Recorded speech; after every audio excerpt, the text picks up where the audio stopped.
ഒരു മത്സര പരീക്ഷയ്ക്ക് തയ്യാറെടുക്കേണ്ടത് എങ്ങനെയാണെന്ന് മനസ്സിലാക്കാതിരിക്കുന്നത് തന്നെയാണ് ആ പരീക്ഷയ്ക്ക് വേണ്ടി നമുക്ക് ചെയ്യാൻ കഴിയുന്ന ഏറ്റവും മോശമായ കാര്യം. നിങ്ങൾ ഇതുവരെ എഴുതിയ പരീക്ഷകളിൽ നിങ്ങൾ തോൽവി അനുഭവിച്ചിട്ടുണ്ടെങ്കിൽ ആ പരീക്ഷയുടെ പഠനം എങ്ങനെ മുമ്പോട്ട് കൊണ്ടുപോകണം എന്നതിനെ പറ്റി വ്യക്തതയില്ലാത്തത് കൊണ്ട് തന്നെയാണ് ആ ഒരു തോൽവി നേരിടേണ്ടി വന്നിട്ടുള്ളത്. Welcome to super notes. ഇവിടെ ഈ നിമിഷം നമ്മൾ സംസാരിക്കാൻ പോകുന്നത് വരാനിരിക്കുന്ന ഫോഴ്സ് ലെവൽ എക്സാമുകൾക്ക് എവിടെയാണ് എങ്ങനെയാണ് തുടങ്ങേണ്ടത് എന്നാണ്. എടാ, അത് വലിയ ബുദ്ധിമുട്ടുള്ള പരീക്ഷയാണോ എന്ന് ചോദിച്ചാൽ അല്ല.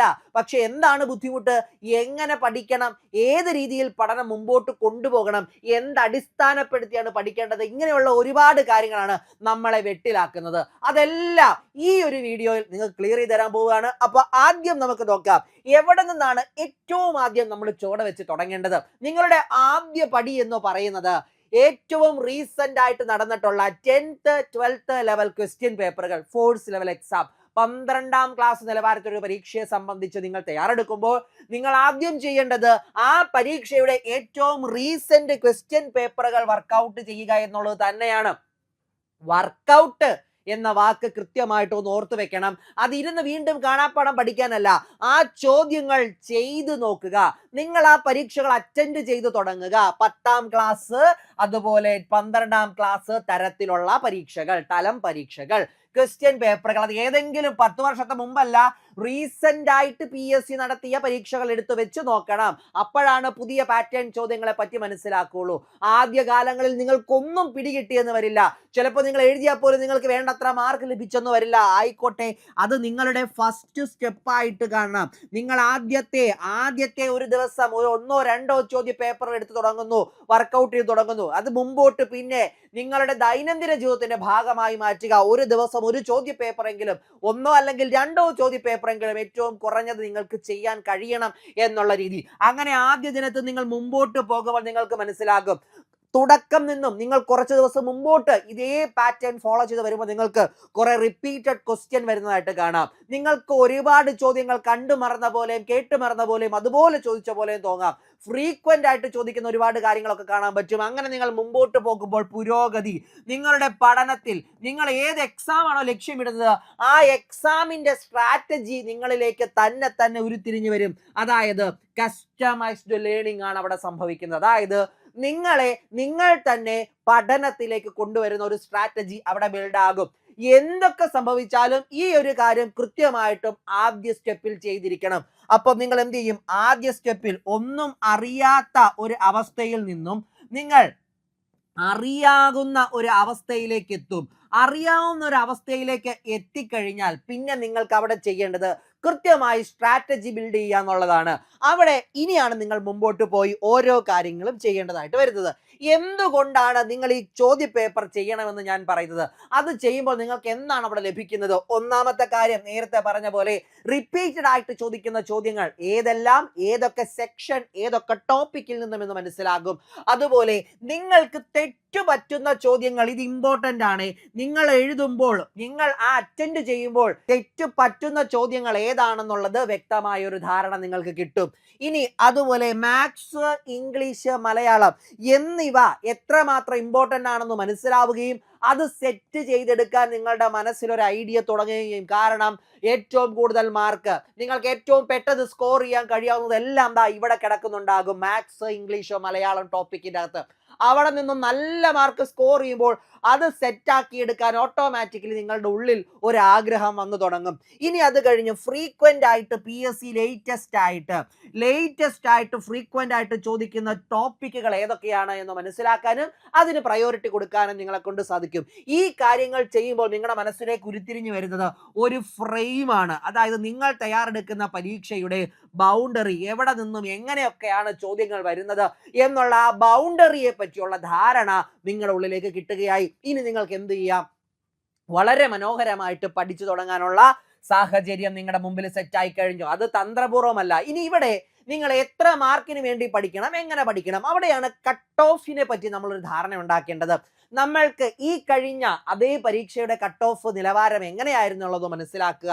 അപ്പൊ ഇവിടെ നിങ്ങൾ തിരുവനന്തപുരം നോക്കിയാൽ 59.67, കൊല്ലം നോക്കിയാൽ 57.6, പത്തനംതിട്ട 56, ആലപ്പുഴ 51.33, കോട്ടയം 53, ഇടുക്കി 52, പിന്നെ എറണാകുളം 59, തൃശ്ശൂർ 57.33, പാലക്കാട് 58.7, മലപ്പുറം 56.7, കോഴിക്കോട് 56.67, വയനാട് 52.67, കണ്ണൂര് 58.33, കാസർഗോഡ് 50. നിങ്ങൾ നോക്കുമ്പോൾ തന്നെ നിങ്ങൾക്ക് കണ്ട് മനസ്സിലാക്കാനായിട്ട് സാധിക്കുന്നുണ്ട് എന്താണ് ഇവിടെ ഏറ്റവും കുറവ് വന്നിരിക്കുന്നത് 50 എവിടെയാണ്? കാസർഗോഡ്.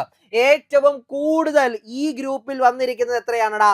59 എന്ന മാർക്കാണ്. 59 എന്ന മാർക്ക് എവിടെയാണ്? എറണാകുളത്താണ് അല്ലെ? നിങ്ങൾ നോക്കിയാൽ 50നും 60നും ഇടയിലുള്ള മാർക്ക്. അപ്പൊ ഈ കട്ട് ഓഫ്, കഴിഞ്ഞ പരീക്ഷയുടെ കട്ട് ഓഫുകളെ പറ്റിയുള്ള 14 ജില്ലകളിലെയും കട്ട് ഓഫ് നോക്കുമ്പോൾ നമുക്ക് മനസ്സിലാകുന്ന ഒരു കാര്യമുണ്ട്.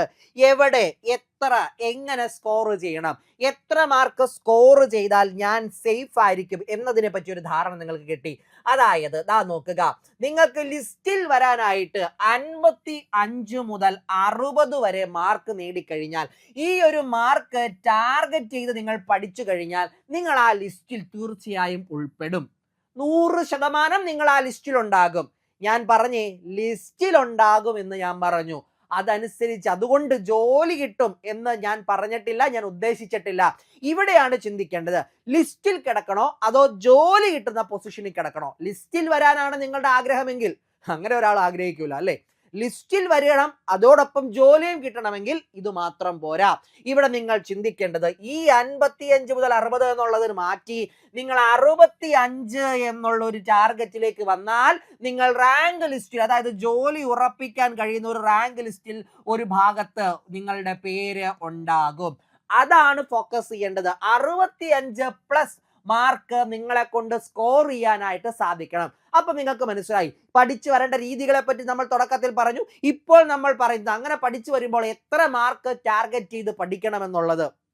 ഞാൻ പറയുന്നത് ഒരു സാധാരണക്കാരനെ മുന്നിൽ കണ്ടുകൊണ്ടാണ്, ഒരു ആവറേജ് വിദ്യാർത്ഥിയെ, ഉദ്യോഗാർത്ഥിയെ മുമ്പിൽ കണ്ടാണ് ഞാൻ സംസാരിക്കുന്നത്. ഇതിനപ്പുറം മാർക്ക് മേടിക്കാൻ കഴിവുള്ളവർ ഈ കൂട്ടത്തിലുണ്ട്. അവര് ഇത് കേട്ട് മനസ്സിലാക്കുക, മുമ്പോട്ട് പോവുക. ഒരു ആവറേജ് കാരനെ സംബന്ധിച്ച് 65+ മാർക്ക് നിങ്ങളെ കൊണ്ട് നേടാൻ സാധിക്കണം. അത് സാധിക്കുമോ എന്ന് ചോദിച്ചാൽ സാധിക്കും. എന്തായാലും എളുപ്പത്തിൽ ഒന്നും അച്ചീവ് ചെയ്യാൻ പറ്റില്ല. നിങ്ങളുടെ എഫേർട്ട്, നമ്മുടെ എഫേർട്ട്, ഇത് ബൈ 1 ഗെറ്റ് 1 ഫ്രീ അല്ല. നമ്മുടെ എഫേർട്ട് ഇട്ടാലേ നമുക്ക് അതിന് റിട്ടേൺസ് കിട്ടുള്ളൂ. അതിന് തയ്യാറാണെങ്കിൽ മാത്രമേ ഈ പറയുന്ന കാര്യം നിങ്ങൾക്ക് സ്കോർ ചെയ്യാൻ പറ്റുള്ളൂ. അതിനുവേണ്ടി നിങ്ങൾ കഷ്ടപ്പെട്ട് ബുദ്ധിമുട്ടണ്ട.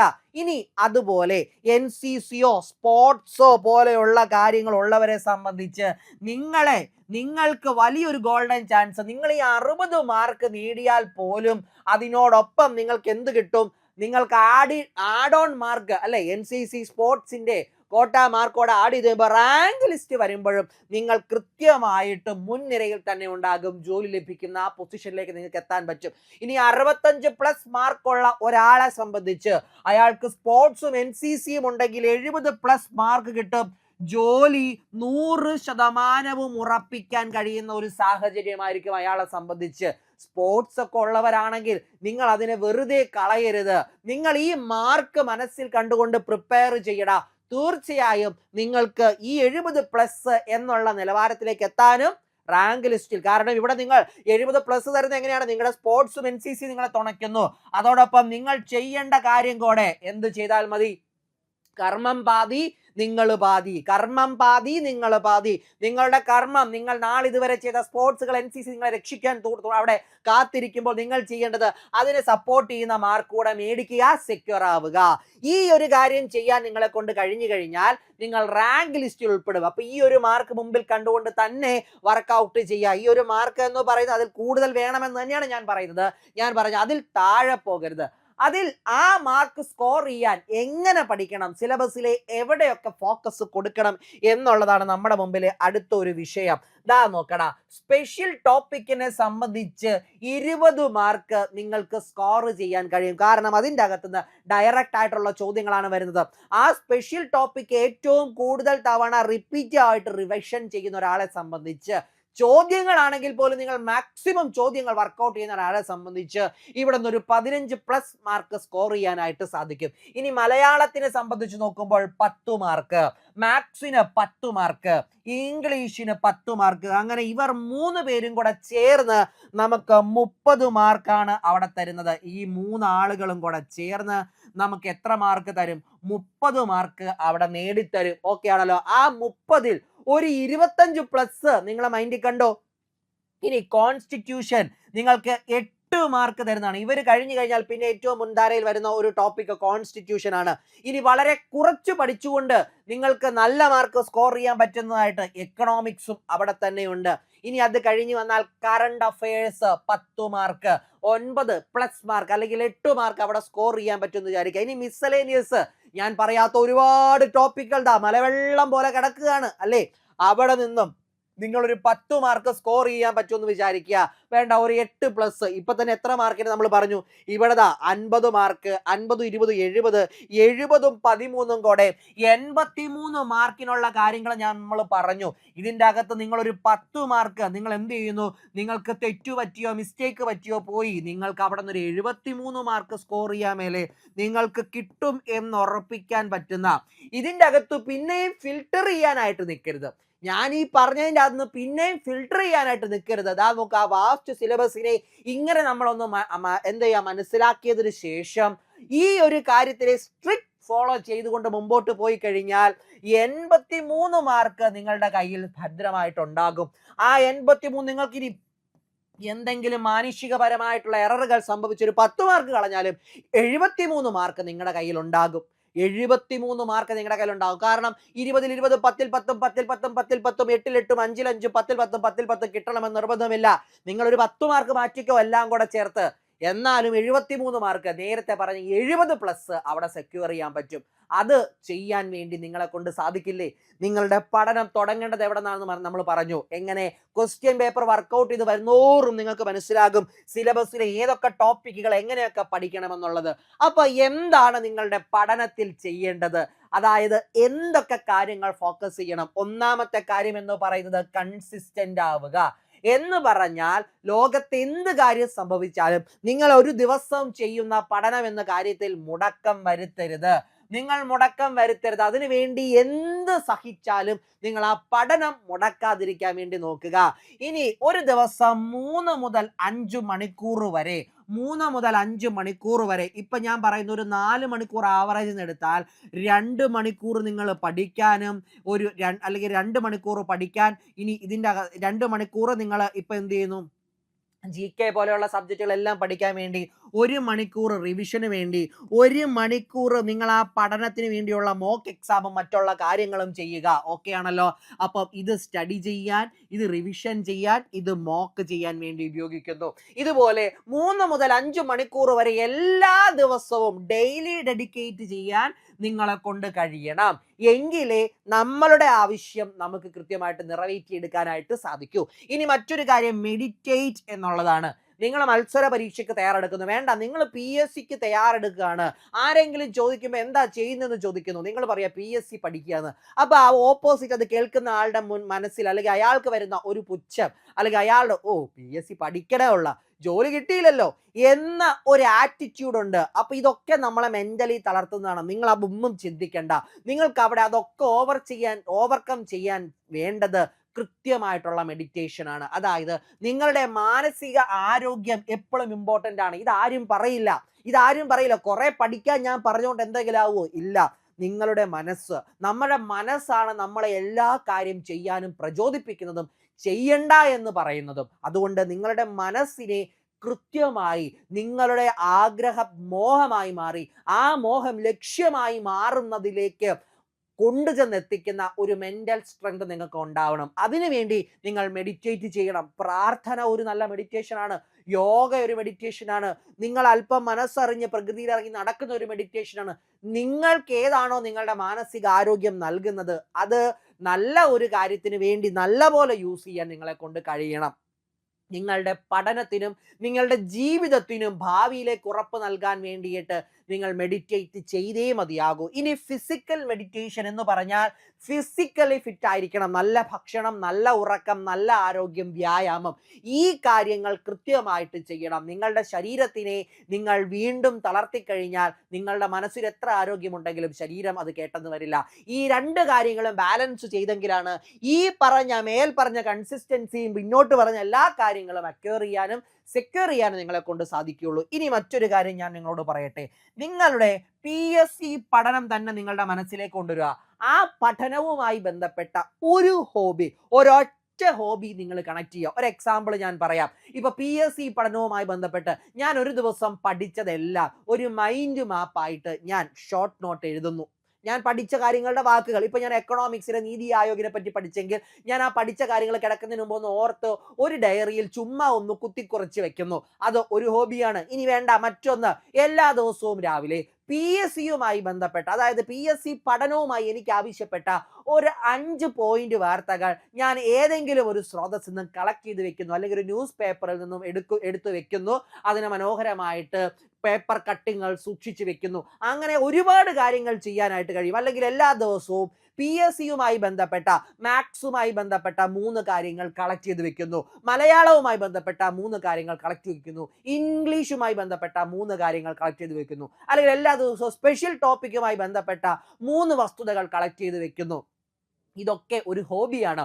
ഹോബി എന്ന് പറഞ്ഞു കഴിഞ്ഞാൽ ഫ്രീ ടൈം കണ്ടെത്തി നിങ്ങൾ ചെയ്യുന്നതായിരിക്കണം. അപ്പോൾ അത്തരത്തിലൊരു ഹോബി കൂടി നിങ്ങൾ ഇവിടെ അറ്റൻഡ് ചെയ്യുക, അല്ലെങ്കിൽ അറ്റാച്ച് ചെയ്യുക. അപ്പോൾ എന്ത് ചെയ്യണമെന്നൊരു ധാരണ. ഇത്രയും കാര്യങ്ങൾ മുടക്കമില്ലാതെ കൺസിസ്റ്റന്റ് ആയിട്ട് നിങ്ങളെ കൊണ്ട് ചെയ്യാൻ സാധിക്കുമെങ്കിൽ പിന്നെ നിങ്ങൾ തിരിഞ്ഞു നോക്കണ്ട. തീർച്ചയായും നിങ്ങൾ എഴുതുന്ന ആ വർഷത്തെ പരീക്ഷ നിങ്ങൾക്കുള്ളതായിരിക്കും. ഇനി നിങ്ങൾക്ക് ഇതിൽ എന്തെങ്കിലും ഒരു സപ്പോർട്ടോ അല്ലെങ്കിൽ മുമ്പോട്ടുള്ള ആവശ്യങ്ങളോ ഉണ്ട് എങ്കിൽ നിങ്ങളെ സഹായിക്കാൻ വേണ്ടി സൂപ്പർ നോട്ട്സ് കുടുംബം ഇവിടെ ഒന്നടങ്കം റെഡി ആയിട്ടിരിക്കുകയാണ്. ഞാൻ പറഞ്ഞല്ലോ, നമ്മളുടെ പഠനത്തിന് വേണ്ടി ഒരു കൃത്യമായിട്ടുള്ള ഒരു കൺസിസ്റ്റന്റ് ആയിട്ടുള്ള സപ്പോർട്ട് വേണമെങ്കിൽ നിങ്ങൾക്ക് ഓപ്പറേഷൻ കാക്കി ബാച്ചിലേക്ക് ജോയിൻ ചെയ്യാം.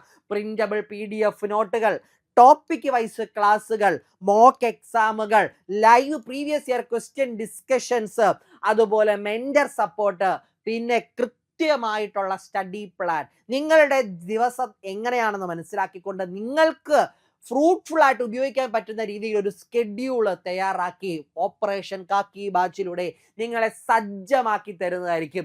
ഇനി അവിടെ നിന്നും നേരെ നിങ്ങൾ ഗോൾഡ് ബാച്ചാണ് നോക്കുന്നതെങ്കിൽ ഗോൾഡ് ബാച്ചിന്റെ ഏറ്റവും, ആ പേര് പോലെ ഗോൾഡൻ ആയിട്ടൊരു കാര്യം, ഞാൻ അല്പം മടിയനാണ് സാറേ, എനിക്ക് ആരെങ്കിലും എപ്പോഴും എൻ്റെ പുറകെ ഉണ്ടെങ്കിലേ ഞാൻ അത് ചെയ്യുകയുള്ളൂ, എനിക്ക് കൃത്യമായിട്ട് കൺസിസ്റ്റന്റ് ആയിട്ടൊരു മോട്ടിവേഷൻ കിട്ടിയാൽ മാത്രമേ എന്നെ കൊണ്ട് പഠിക്കാൻ സാധിക്കൂ എന്ന് പറയുന്നവരാണെങ്കിൽ ഓൾറെഡി പലർക്കും അറിയാൻ പറ്റും. ഗോൾഡ് ബാച്ച് ജോയിൻ ചെയ്തവരെ എല്ലാം ജോബിൻ സാർ കൃത്യമായിട്ട് മോണിറ്റർ ചെയ്യുന്നുണ്ട്, നിങ്ങളെ വിളിക്കുന്നുണ്ട് എന്നുള്ളത് എനിക്ക് 100% ഉറപ്പാണ്. കാരണം ഞാൻ എല്ലാ ദിവസവും കേൾക്കുന്നതാണ്. നിങ്ങൾക്ക് അങ്ങനെയാണെങ്കിൽ ഗോൾഡ് ബാച്ചിലേക്ക് ജോയിൻ ചെയ്യാം. കൃത്യമായിട്ട് വിളിച്ച് നിങ്ങൾ എന്ത് ചെയ്യുന്നു, എത്ര ടെസ്റ്റ് അറ്റൻഡ് ചെയ്യുന്നു, ഏതൊക്കെ പാഠങ്ങൾ എടുത്ത് വായിക്കുന്നു, എല്ലാം കൃത്യമായിട്ട് എല്ലാ ദിവസവും ജോബിൻ സാർ മോണിറ്റർ ചെയ്ത് നിങ്ങളുടെ പഠനത്തിനെ ആദ്യം മുതൽ അവസാനം വരെ ജോലി ലഭിക്കുന്നവരെ മോണിറ്റർ ചെയ്യുന്നതായിരിക്കും ഗോൾഡ് ബാച്ച് എന്ന് പറയുന്നത്. ഇനി അങ്ങനെയല്ല, എനിക്കൊരു ഇനീഷ്യൽ പുഷും വേണ്ട പോയിന്റുകളും കിട്ടിക്കഴിഞ്ഞാൽ ഞാൻ കൃത്യമായിട്ട് അവ കണക്ട് ചെയ്ത് പഠിച്ചോളാം എന്നുണ്ടെങ്കിൽ നിങ്ങൾ ഓപ്പറേഷൻ കാക്കി ബാച്ച് നോക്കുക. ഇല്ല എന്നുണ്ടെങ്കിൽ ഗോൾഡൻ ബാച്ച് നിങ്ങൾ നോക്കുക. കൃത്യമായിട്ടും മേൽ പറഞ്ഞ പോലെ കൺസിസ്റ്റന്റ് ആയി പഠിച്ചുകൊണ്ട് നിങ്ങൾക്ക് നേടിത്തരാൻ നമ്മൾ ഇവിടെ റെഡിയാണ്. അതുകൊണ്ട് കൃത്യമായിട്ടും അവസരങ്ങൾ ഉപയോഗിക്കുക. എപ്പോഴും നമ്മുടെ മുമ്പിൽ വരുന്നതല്ല അത്. നിങ്ങളുടെ മുമ്പിൽ ഇത്രയധികം പരീക്ഷകൾ വരുന്നുണ്ട്, എന്തിനാണ് വീണ്ടും അത് കടന്നു പോകുന്നത് നോക്കി നിൽക്കുന്നത്? അതുകൊണ്ട് ഇത്തവണ വിജയം നിങ്ങൾക്കുള്ളതാണ്. എന്തെങ്കിലും സംശയം നിങ്ങൾക്ക് ബാച്ചുകളെ പറ്റിയോ അല്ലെങ്കിൽ ഈ പരീക്ഷകളെ പറ്റിയോ ഉണ്ടെങ്കിൽ നിങ്ങൾക്ക് നമ്മളുമായിട്ട് ഡയറക്റ്റ് ആയിട്ട് കോണ്ടാക്ട് ചെയ്യാം. നമ്മൾ കൃത്യമായിട്ട് നിങ്ങൾക്ക് അതിന് വേണ്ടിയിട്ടുള്ള അസിസ്റ്റൻസ് തരുന്നതായിരിക്കും. 8281223366 എന്ന് പറയുന്ന നമ്പറിലേക്ക് നിങ്ങൾക്ക് വിളിക്കാം.